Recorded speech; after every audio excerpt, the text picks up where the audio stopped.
നിങ്ങളുടെ ഇഷ്ട പരമ്പരകളുടെ മുഴുവൻ എപ്പിസോഡുകളും ടെലികാസ്റ്റിന് ശേഷം എക്സ്ക്ലൂസീവായി സൺ നെക്സ്റ്റ് ആപ്പിലൂടെ കാണൂ. ഇന്ത്യൻ ഉപഭോക്താക്കൾക്ക് മാത്രം സൗജന്യം. ഇന്ന് സത്യേട്ടന്റെ അമ്മയെ കണ്ടപ്പോഴുള്ള അവരുടെ പെരുമാറ്റത്തിൽ നിന്ന് തന്നെ ഞാൻ കാരണം സത്യേട്ടൻ എന്തുമാത്രം ബുദ്ധിമുട്ടിയിട്ടുണ്ടെന്ന് എനിക്ക് മനസ്സിലാക്കാവുന്നേ ഉള്ളൂ.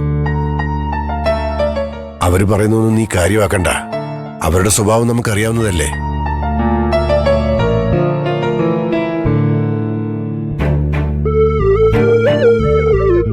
അതൊന്നുമല്ല എന്റെ ടെൻഷൻ. എന്തൊക്കെയോ വിഷമങ്ങൾ സത്യേട്ടൻ ആരോടും പറയാതെ ഉള്ളിൽ ഒതുക്കിയാണോ നടക്കുന്നതെന്ന് എനിക്കൊരു തോന്നല്. അതെന്താ മോളെ അങ്ങനെ തോന്നാൻ? ഇന്ന് ഞങ്ങള് പ്രതിഭയെ കണ്ടിരുന്നു. പ്രതിഭയെ കണ്ടത് മുതല് സത്യേട്ടൻ എന്തോ വിഷമമുള്ളതുപോലെ തോന്നി. പെട്ടെന്ന് സംസാരമൊക്കെ ഇല്ലാതായതുപോലെ. ആ കുട്ടി സത്യന്റെ സ്ഥാപനത്തിലായിരുന്നില്ലേ ജോലി ചെയ്തത്? അതെ, പക്ഷെ ഇപ്പൊ അവിടെയല്ല. അതിന്റെയൊക്കെ പിന്നില് നമ്മൾ അറിയാത്ത എന്തൊക്കെയോ കാര്യങ്ങളുണ്ട്. അതൊക്കെ നിനക്ക് വെറുതെ തോന്നുന്നതാ മോളെ. അല്ല അമ്മ, സത്യേട്ടന്റെ മനസ്സ് കുറച്ചൊക്കെ എനിക്ക് മനസ്സിലാവും.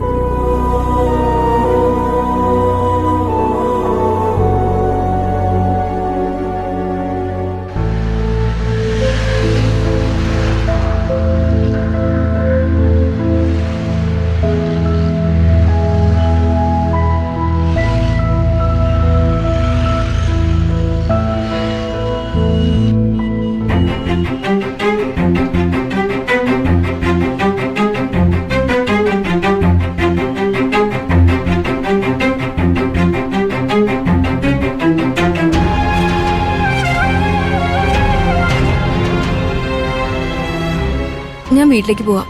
ശരി. പ്രതിഭ വിളിക്കണ്ട സാർ, അവള് പോയിക്കോട്ടെ. ഞാനെന്നാ ചെല്ലട്ടെ. എന്താ പ്രശോഭിത്? പ്രതിഭയ്ക്ക് എന്താ സംഭവിച്ചത്?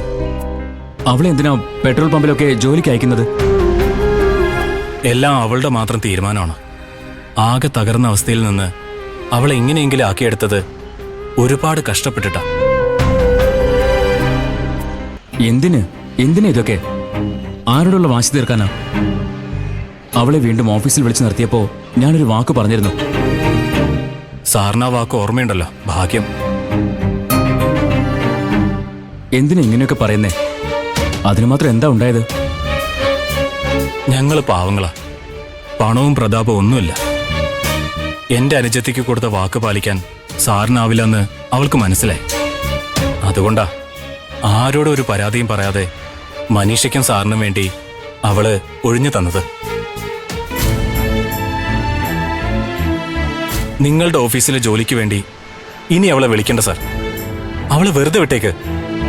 ആ കണ്ണീര് കാണാൻ ഇനി ഞങ്ങൾക്ക് വയ്യ. അവൾ ഈ ഭൂമിയിൽ ഒന്നും ആഗ്രഹിച്ചിട്ടില്ല, ഒരു സ്വപ്നവും കണ്ടിട്ടില്ല. ആകെ ആഗ്രഹിച്ച ഒന്നേ ഉള്ളൂ, അത് സാറിനെയാ. സാറിനെ അവൾക്ക് അത്രയ്ക്ക് പ്രാണനായിരുന്നു. പക്ഷേ സാരമില്ല, ഇനി എനിക്ക് ഒന്നേ പറയാനുള്ളൂ, അവൾ ഇനി ഉപദ്രവിക്കരുത്. സാറിനും മനീഷയ്ക്കും എല്ലാ നന്മകളും ഉണ്ടാവട്ടെ.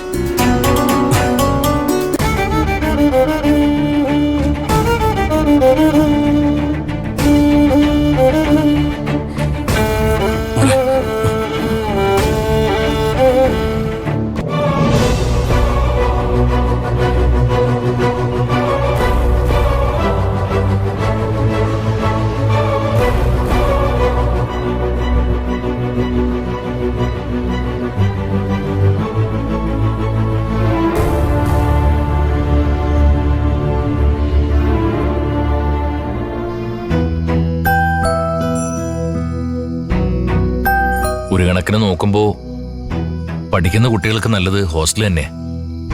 അവിടെ ചില നിയന്ത്രണങ്ങളൊക്കെ ഉള്ളതുകൊണ്ട് പഠിക്കാൻ ധാരാളം സമയം കിട്ടുകയും ചെയ്യും. വീടാവുമ്പോ അവിടുത്തെ പ്രശ്നങ്ങൾ കൂടി കുട്ടികളുടെ പഠിപ്പിനെ ബാധിക്കുകയും ചെയ്യാം. എന്നുവെച്ച് വീട്ടിലിരുന്ന് പഠിക്കുന്ന കുട്ടികളൊന്നും ഉയർന്ന നിലവാരം പുലർത്തുന്നില്ല എന്നല്ല. അതൊക്കെ ഓരോ വീടുകളിലെ അവസ്ഥ പോലെ ഇരിക്കും.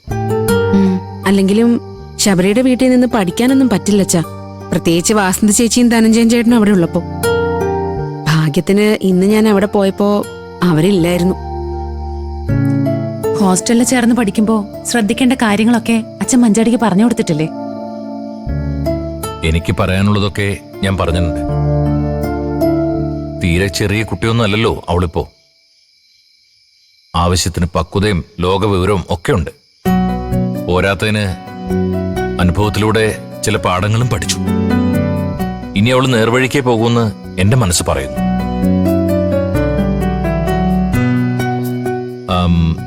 ചിലങ്ക പിന്നെ ഇങ്ങോട്ട് വിളിച്ചൊന്നുമില്ലല്ലോ മോളെ? ഇല്ലച്ചാ, അവള് വിനയന്റെ വീട്ടിലെത്തിയാ പിന്നെ വിളിയ അന്വേഷണങ്ങളൊക്കെ കണക്കാ.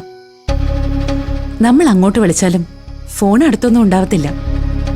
ഇന്നെന്തായാലും അവൾ അവിടെ പിടിച്ചു നിൽക്കുവച്ചാ. മക്കൾക്ക് പോളിയോ കൊടുക്കേണ്ട കാര്യമല്ലേ. അത് കഴിഞ്ഞാ വിനയനെ ചീരു സഹിക്കോന്ന്. ചില നേരത്ത് അവന്റെ സ്വഭാവം പെറ്റ തള്ളയ്ക്ക് പോലും സഹിക്കാൻ പറ്റില്ല. എന്താ ചെയ്യാ, പരിചയപ്പെട്ട സമയത്ത് അവനെ പോലെ നല്ലൊരു ചെറുപ്പക്കാരൻ വേറെ ഇല്ലാന്ന് തോന്നിക്കുന്ന രീതിയിലായിരുന്നു അവന്റെ സ്വഭാവവും പെരുമാറ്റമൊക്കെ. ഉള്ളില് വേറൊരു രൂപമുണ്ടെന്ന് ആരെങ്കിലും അറിഞ്ഞോ?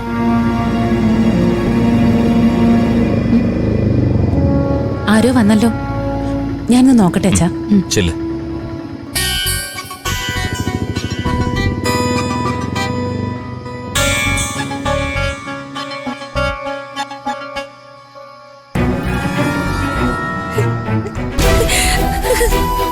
ചേരു, നീ എന്താ ഈ രാത്രിയില്?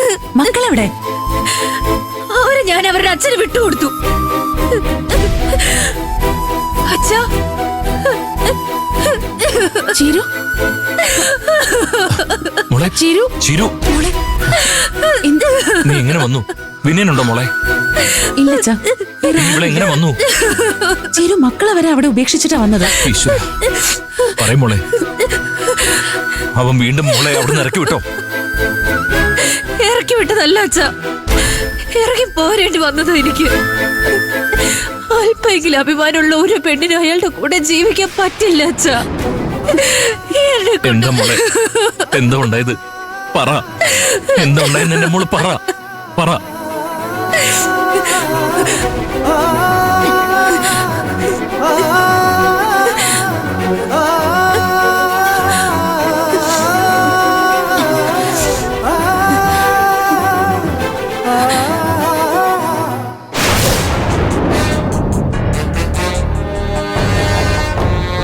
വിനയ, ഞാനും നിന്റെ അമ്മയും അമ്പിളിയും ഒക്കെ ചീരുവിനെ പറഞ്ഞ് സമാധാനിപ്പിച്ച് ഇവിടെ നിർത്തിയിരിക്കുക. നാളെ നീ ചീരുവിന്റെ കൂടെ മക്കളെയും കൂട്ടി ഹോസ്പിറ്റലിൽ പോയേ പറ്റൂ. അമ്മാവൻ പറയുന്ന കേട്ടാ ഇവരുടെയും മക്കളുടെയും കാര്യങ്ങളൊക്കെ ഇതുവരെ നോക്കിയത് അനന്തമാഷാണെന്ന് തോന്നുമല്ലോ. അങ്ങനെ വരുത്തി തീർക്കാൻ ഇവൾ ഇടക്കിടക്ക് വീട്ടിലേക്ക് പോകും, ചുമ്മാ സുഖവാസത്തിന്. എന്നിട്ട് ഇതേപോലൊരു ആവശ്യം വരുമ്പോ കൊച്ചുങ്ങളെടുത്ത് കെട്ടിപ്പെറുക്കി ഇങ്ങോട്ടേക്ക് വരും. ഇപ്പൊ തന്നെ ഈ പോളിയോയുടെ കാര്യമില്ലേ, ഒക്കെ നാടകമാ. ഇന്ത്യയിൽ എവിടെയും ഏത് സെന്ററിൽ ചെന്നാലും നമുക്ക് കുഞ്ഞുങ്ങൾക്ക് പോളിയോ വാക്സിൻ എടുക്കാം. അതിന് കാർഡൊന്നും വേണമെന്നില്ല. അഥവാ വേണമെന്നുണ്ടെങ്കിൽ എന്നെ ഒന്ന് വിളിച്ചാൽ ഞാൻ ഫോണിലേക്ക് അയച്ചു കൊടുക്കില്ലേ? വിനയ, നീ വെറുതെ ഓരോന്ന് പറഞ്ഞ് ചിലങ്കി ദേഷ്യം പിടിപ്പിക്കല്ലേ. എന്റെ ഒരു വാക്കിന് പുറത്താ ഇവൾ ഇവിടെ നിൽക്കാൻ തയ്യാറായത്. ഓ, ഇല്ലെങ്കിൽ ഇവള് ടർസ് പൊടിച്ചങ്ങ് പോയേനെ. ഒന്ന് പോയാമേ അവിടെ. അതെ, നിങ്ങൾ ഏതെങ്കിലും ഒരു കാര്യത്തിൽ ഉറച്ചു നിൽക്കണം. ഞാൻ ഇങ്ങോട്ട് വരാൻ കൊതിച്ചിട്ട് പോളിയോ നാടകം നടത്തിയെന്നാണല്ലോ നിങ്ങൾ ആദ്യം പറഞ്ഞത്. പിന്നെ എന്തിനാണാവോ എന്നെ മുറിക്കകത്തിട്ട് പൂട്ടിയിട്ട് വാതിലിന്റെ താക്കോൽ എടുത്തോണ്ട് മുങ്ങിയത്? നിന്റെ ചേച്ചി ഇവിടുന്ന് കെട്ടുകെട്ടിക്കാൻ അല്ലാണെന്നാ? എടി, നിങ്ങളെ രണ്ടാളെ ഇവിടെ നിർത്തി തീറ്റി പോറ്റേണ്ട കാര്യമൊന്നും എനിക്കില്ല. ഓ, അപ്പൊ രഘു ജയിലിൽ പോയതുകൊണ്ട് അമ്പിളിയുടെയും കൂടി ചെലവ് കഴിയട്ടെ എന്ന് കരുതി നിങ്ങളുടെ അച്ഛൻ രണ്ടാളെയും കൂടി ഇങ്ങോട്ടേക്ക് അയച്ചതായിരിക്കും അല്ലേ? ദേ, ജയിക്കാൻ വേണ്ടി എന്ത് വൃത്തിയോടും വിളിച്ച് പറയരുത്. എന്റെ അച്ഛനെ കുറിച്ച് ഇങ്ങനെയൊക്കെ പറയാനേ നിങ്ങൾക്ക് എന്ത് അർഹതയുള്ളത്? എനിക്ക് കാശ് തരാമെന്ന് പറഞ്ഞ് പറ്റിച്ച ആളെ കുറിച്ച് പറയാൻ വേണ്ടി എനിക്ക് അർഹതയുണ്ടീ. വിനയ, നിർത്ത്. നീ ഇത് എന്തിനുള്ള പുറപ്പാടാ?